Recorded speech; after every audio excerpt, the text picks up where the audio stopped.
반갑습니다. 저는 오늘 사회를 맡은 싱크탱크 연대와 공생 사무총장 남평호입니다.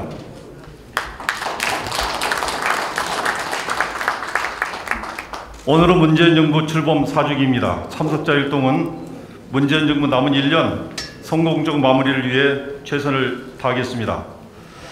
오늘 정책 심포지움은 연대와 공생의 국정 비전과 경제 비전의 제안에 관한 내용으로 준비되었습니다.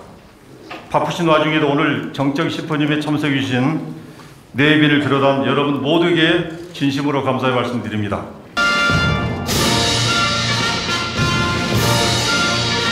나는 자랑스러운 태극기 앞에 자유롭고 정의로운 대한민국의 무궁한 영광을 위하여 충성을 다할 것을 굳게 다짐합니다.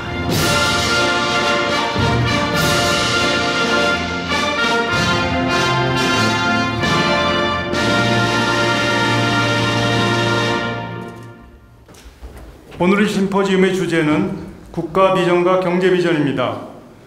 발제를 해주실 이용재 교수님, 토론을 맡으실 심재혁 교수님, 이종규 교수님께 감사의 말씀을 드립니다. 저는 조금 뒤 세션에서 별도로 발표할 기회가 있기 때문에 그냥 몇 말씀만 올리도록 하겠습니다.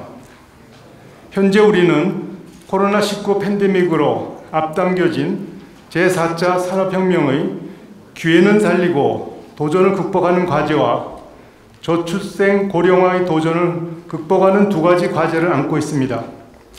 여기서 제한된 자원을 어떻게 선택하고 집중할 것인지의 문제가 있습니다. 덧붙여 구성원 간 다툼이 일어날 때 사회 정의가 실현되어야 할 영역과 시장 논리가 지배하는 영역을 구분하되 그 균형을 제대로 잡는 것이 관건이며 정치 지도자들의 몫이라고 생각합니다. 다시 한번 참석해 주신 네 분 여러분께 감사드립니다. 반갑습니다. 더불어민주당 대표 송영길입니다. 싱크탱크 연대와 공생의 내 삶을 지켜주는 나라 경제 심포지움 개최를 진심으로 축하드립니다. 오늘 심포지움 개최에 힘써주신 김경수 대표님과 최운열 부대표님, 신경민 운영위원장님을 비롯한 연대와 공생 관계자 여러분 동호에 감사의 말씀을 드립니다. 특히 오늘 함께해 주신 새로운 길을 개척하고 계시는 이낙연 전 대표님께 응원의 말씀을 드립니다. 코로나19 팬데믹은 우리 사회를 분열시키고 있습니다. 정부의 적극적 대응과 위대한 국민의 자발적 참여로 전 세계에서 가장 안정적으로 코로나19를 우리는 극복해 나가고 있지만 여러 가지 아직도 미흡한 점들을 잘 보완해서 백신 확보에 만전을 기하고 있습니다. 정부의 노력으로 백신 확보가 11월까지 확실히 확보 계약이 돼서 차질 없이 물량이 현재 공급되어지고 있습니다. 잘 뒷받침하겠다는 말씀을 드리겠습니다. 자산 경제 양극화 골이 깊어지고 있고 거리두기의 고통은 사회적 약자에 가중되어서 여러 가지 힘든 상황에 있습니다. 분열된 사회의 갈등을 연대와 공생으로 이어나기 위해서는 경제적 비전과 정책 대안이 마련이 시급한 상황입니다. 저는 어제 평택 안중 백병원 장례식장에 들렸습니다. 평택강 현장 작업 중에 벽체에 눌려 사망한 이선호 군의 명복을 빌고 왔습니다. 저희 또래인 아버지 이재훈 가슴에 달려있는 카네이션이 너무 가슴을 아프게 했습니다. 이런 지금도 이렇게 저희 아들, 딸들이 산재 현장에서 희생당하고 있습니다. 그 아버지 휴대폰 아들의 이름이 그 풀필 이름, 카톡 이름이 나의 희망으로 되어 있어가지고 아버지가 그 아들의 나의 희망이라는 그 이름을 보여줄 때 눈물을 멈출 수가 없었습니다. 코로나19 양극화와 젊은이들의 고통, 누군가의 희생을 담보로 성장하는 후진적 경제체제는 더 이상 유지될 수 없습니다. 여러 가지 우리의 지혜가 필요한 시점입니다. 그런 의미에서 내 삶을 지켜주는 나라라는 말이 참 가슴에 다가옵니다. 이러한 정책 심포지움, 국가 비전과 경제 비전 발표가 매우 중요한 때라고 생각이 듭니다. 저희 오는데 문재인 정부 출범 4주년이 됐는데 북핵이기와 또 일본의 소부장 산업 관련된 경제 악화로 인한 그런 위기와 또 코로나 위기를 문재인 정부가 숨가쁘게 이걸 해결하기 위해 달려왔습니다. 앞으로 남은 기간을 잘 뒷받침해서 문재인 정부가 성공할 수 있도록 뒷받침해 나가겠습니다. 이런 와중에 이러한 연대와 공생이라는 정책 포럼을 통해서 여러 가지 우리 양극화된 코로나 상황을 이겨나가는 지혜가 모여질 수 있기를 기대드리고, 발제를 해주실 이영재 교수님과 토론을 맡으신 신재혁 이종규 교수님께도 감사의 말씀을 드리겠습니다. 이렇게 활발한 토의된 경제 비전, 특히 우리 최은열 부대표님의 그런 아주 심도 깊은 경제 지식과 이런 것들이 잘 녹아내서 우리 당의 발전에도 크게 기여될 수 있도록 잘 참고하도록 하겠습니다. 다시 한번 오늘 심포지움 개최를 축하드리고 최고위원님을 비롯해서 참석해 주신 의원 여러분께도 감사를 드리겠습니다. 고맙습니다. 안녕하십니까. 더불어민주당 원내대표 윤호중입니다. 싱크탱크 연대와 공생의 심포지엄 개최를 진심으로 축하드립니다. 현재 우리는 코로나19로 인해 전례 없는 위기를 겪고 있습니다. 하지만 감염병 위기 속에서도 대한민국은 투명성과 국민의 협력을 바탕으로 위기에 강한 국가임을 전 세계에 보여주고 있습니다. 그 결과 JP모건은 한국의 성장 전망치를 4.1%에서 4.6%로 올렸고, 집단 면역 형성을 위한 백신 접종도 순차적으로 순조롭게 진행되고 있습니다. 그러나 사회 안전망의 약한 고리도 여실히 드러났습니다. 지난해 1분위의 소득이 10.7% 감소하는 등 저소득층의 근로소득 감소가 이어졌습니다. 노인과 아동에 대한 돌봄과 공공의료 인프라 역시 취약점이 고스란히 노출되었습니다. 이제 위기에 강한 대한민국의 저력을 바탕으로 포용적 회복을 준비할 시기입니다.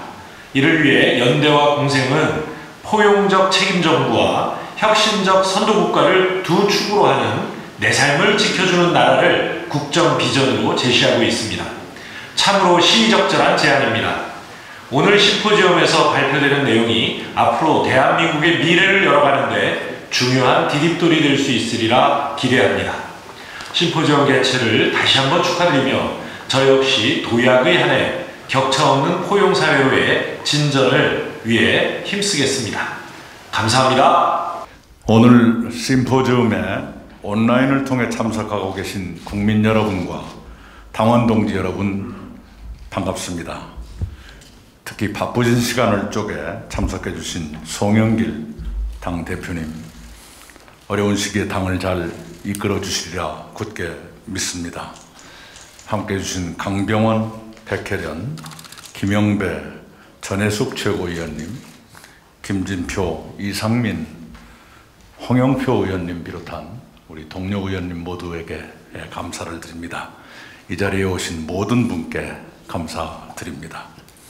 연대와 공생은 경제, 사회, 외교, 안보, 통일, 정치, 문화 등 광범한 영역에서 우리가 당면한 문제들을 연구하고 해결책을 찾기 위해 작년 가을 활동을 시작했습니다. 그 이후 저는 연대와 공생 회원 여러분과 함께 그런 국가적 과제들을 놓고 토론하고 공부했습니다. 그것은 저에게 매우 소중한 경험이었습니다. 그 과정을 통해 저는 한 뼘쯤 더 성장했음을 느끼고 있습니다. 오늘은 그동안의 논의를 통해 정리된 향후 대한민국의 국가 비전 가운데 일부를 공개할 것입니다. 그동안 애써주신 연대와 공생 김경수 대표님, 최은열, 신경민 전 의원님, 발표와 토론을 해주실 이영재 교수님을 비롯한 여러 석학 여러분께 감사드립니다. 오늘은 우연하게도 문재인 정부 출범 4년 되는 날입니다. 저는 문재인 정부 초기 2년 7개월 13일 동안 총리로 일했습니다. 그 영광과 책임을 저는 함께 안고 있습니다. 문재인 정부의 성취와 과제를 토대로 역사를 발전시키고 국민의 삶을 지켜드리는 것이 저와 민주당의 기본적인 책임이라고 생각합니다. 인류는 일찍이 경험해보지 못한 급속하고 광범한 변화를 겪고 있습니다. 코로나19는 현대의 초연결 사회가 얼마나 큰 위험에 상시적으로 노출되어 있는지를 드러냈습니다. 4차 산업혁명으로 산업이 바뀌고 노동의 형태와 노동시장의 구조도 또한 바뀌고 있습니다. 기후위기는 세계의 경제와 사회에 근본적인 변화를 요구하고 있습니다. 우리도 예외가 아닙니다. 저는 4.7 재보선 이후 한 달 동안 전국을 돌며 많은 분을 배웠습니다. 주로 청년들을 만났습니다. 청년들은 절망하고 있습니다. 청년들은 아무리 애를 써도 내 집을 마련할 희망이 보이지 않는다고 말합니다.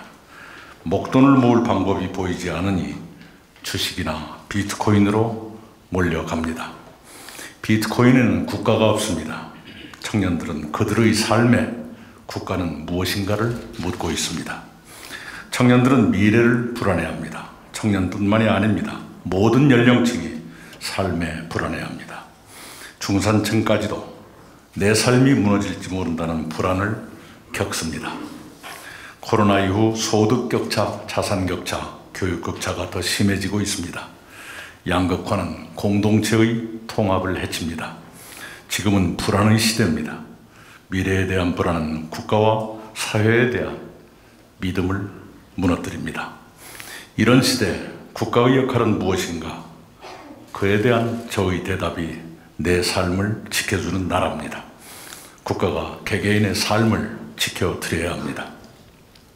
일찍이 저는 신복지 제도를 제안드렸습니다. 2015년 국제노동기구와 세계은행이 국제사회에 제안한 보편적 사회보호를 토대로 한 것입니다. 보편적 사회보호는 4차 산업혁명으로 삶의 불안정성, 불확실성이 커진 인류를 보편적으로 보호해야 한다는 구상입니다. 그 구상을 UN, OECD, EU는 물론 동남아 국가들도 수용했습니다. 우리도 수용하지 않을 수 없습니다. 우리는 1인당 국민소득 3만 달러 시대를 살고 있습니다. 그러나 우리의 복지는 2만 달러 수준에도 미치지 못합니다. 이제는 복지도 3만 달러 수준으로 높이면서 그 빈틈을 촘촘히 채워야 합니다. 그것이 신복지입니다. 구체적으로는 소득, 주거, 노동, 교육, 의료, 돌봄, 문화, 환경 등 8개 영역에서 국민의 삶을 보호하자는 것이 신복지입니다. 저희들의 국가 비전, 내 삶을 지켜주는 나라는 바로 신복지의 목표와 일치합니다. 국가가 국민의 삶을 지켜주려면 두 가지가 전제되어야 합니다. 바로 포용적 책임 정부와 혁신적 선도국가입니다. 포용이란 소득뿐만 아니라 삶에 필요한 모든 부분을 보호해 공동체 구성원 모두가 함께 살도록 하는 것입니다. 소외되는 국민이 한 사람도 없도록 모두를 감싸 안는 것이 포용입니다. 책임이란 국민에 대한 정부의 책임을 말합니다. 두터운 사회복지를 통해 국민의 기본적인 기회가 평등하게 보장되도록 책임져야 합니다. 청년들은 그 어느 때보다 공정에 민감하고 정의에 목말라 있습니다. 그동안 공정은 상처받았고 정의는 지체됐습니다. 이제 공정을 재정립하고 정의를 하나씩 내실 있게 실현해야 합니다. 절망하는 청년들에게 희망을 주려면 기울어진 운동장을 바로잡아 공정한 사회를 만들어야 합니다. 부모의 배경이 없어도, 물려받은 재산이 없어도 열정과 노력으로 성공할 수 있어야 합니다. 한 번 실패해도 다시 일어설 수 있도록 만들어 줘야 합니다. 그것이 포용적 책임국가입니다. 다음은 혁신적 선도국가입니다. 선도국가는 세계가 나아가야 할 방향을 제시하는 나라입니다. 부국강병을 목표로 하는 강대국가는 다릅니다. 먼저 발전한 나라를 뜻하는 선진국이나 압도적 국력을 과시하는 패권국가도 다릅니다. 선도국가는 민주주의의 미래, 산업구조의 전환, 문화적 가치에서 다른 나라의 모범이 되는 나라입니다. 그런 모범을 통해 세계에 선한 영향력을 행사함으로써 앞장서서 국제질서를 이끌어가는 나라가 선도국가입니다. 대한민국은 코로나 방역에서 세계의 표준국가가 됐습니다. 가전제품, 반도체, 자동차, 조선, IT에서는 이미 세계 1류 국가로 올라섰습니다. 그 뒤를 대중음악과 영화, 웹툰과 게임 산업이 이어가고 있습니다. 방탄소년단은 세계의 청년들에게 희망을 주고 있습니다. 영화 기생충은 할리우드를 놀라게 했고 배우 윤여정님은 그 당당함으로 세계의 찬사를 받았습니다. 이제 한국은 추격자에서 추월자로 바뀌고 있습니다. 거기서 한 걸음 더 나아가 선진국에서 선도국가로 바뀌어 가야 합니다. 선도국가로 도약하려면 기존 체제에 대한 혁신이 필요합니다. 혁신에서는 세 가지가 가장 중요합니다. 혁신적인 인재, 혁신적인 기술, 그리고 혁신적인 제도입니다. 한국은 혁신 기술 역량을 갖고 있습니다.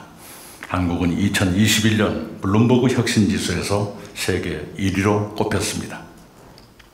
3대 국제표준화기구에 신고된 표준특허에서 세계 1위에 오를 만큼 지식재산에서도 앞서가고 있습니다.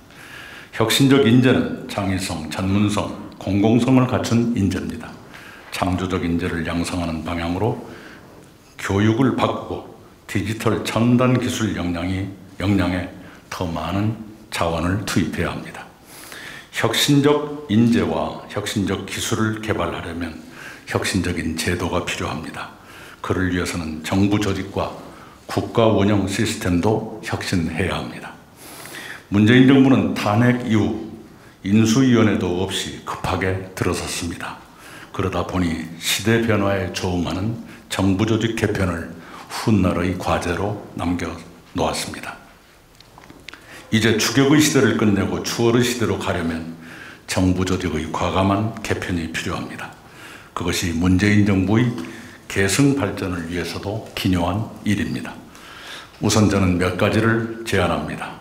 첫째, 현재의 국토교통부에서 교통과 물류를 분리하고 주택 문제를 주도적 지속적으로 전담 해결할 주택지역개발부, 약칭 주택부를 신설하는 것입니다. 둘째, 산업통상자원부와 환경부에서 에너지와 기후변화 업무를 떼어내 종합 대응할 기후에너지부를 신설하는 것입니다. 셋째, 표준특허 세계 1위에 걸맞게 특허청을 재편하고 다른 부처의 지식재산 업무를 합쳐 총리 직속의 지식재산처를 신설하고 대통령 직속 국가지식위원회를 강화하는 것입니다.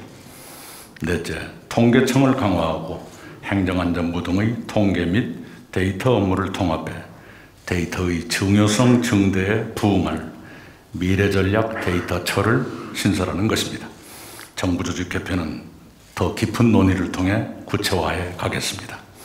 포스트 코로나 시대 우리의 국가 비전은 내 삶을 지켜주는 나라입니다.